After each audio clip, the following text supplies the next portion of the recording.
Hi, I'm Jean. I'm your FM wine guide. Today we are talking about wines from different climates.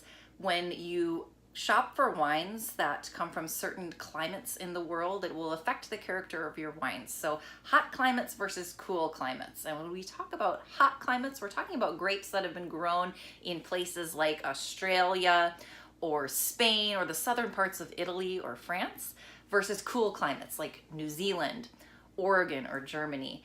And then when you go to California, you've got a lot of examples of both. So California gets to be a little tricky. They have all these hills and valleys, and depending on whether they're cooled by fog or ocean or elevation, they might be a cool valley or a hot valley. So it doesn't always follow north to south in California. A lot of examples of both. What does that mean for the wine? So hot climate wines, for example, an Australian Shiraz, will ripen more sugar in the grapes. That translates to more alcohol when you make it into wine. How does that feel in your mouth? A little fuller bodied, a little more hot. Sometimes we describe that as a chewy or a jammy feeling, like we can actually chew through how thick that wine is. Also, you're going to get riper flavors like darker plums and berries, even to a more raisiny flavor sometimes you get in Spanish wines.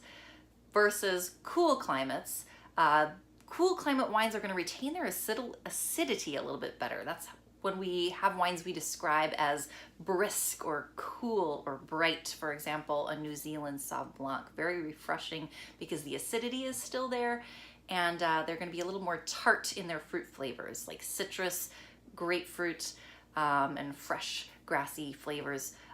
Or if they're reds, they're going to have tart raspberry and strawberry and cherry flavors. The wine I'm picking for the week is an example of a hot climate wine, because I'd like to imagine that I'm in a hotter climate right now. This is from southern Italy, the southern tip. It looks like the high heel of the boot. It's from Apulia, Italy, and it's a wine called the Qua.le Rosso. So that is a red blend of a couple of familiar grapes like Syrah and Merlot, and a couple of grapes native to southern Italy like Negro Amaro and Primitivo.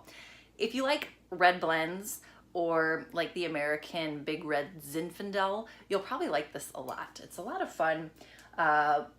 Bottled by a up-and-coming winemaker. She's a neat lady, Alessandra Quattro.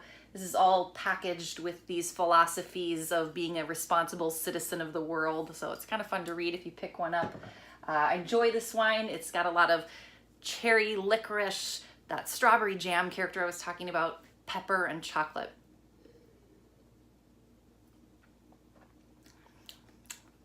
Super fun to drink. You can pick this up right now at Bernie's or Bottle Barn in town, and it's about $15.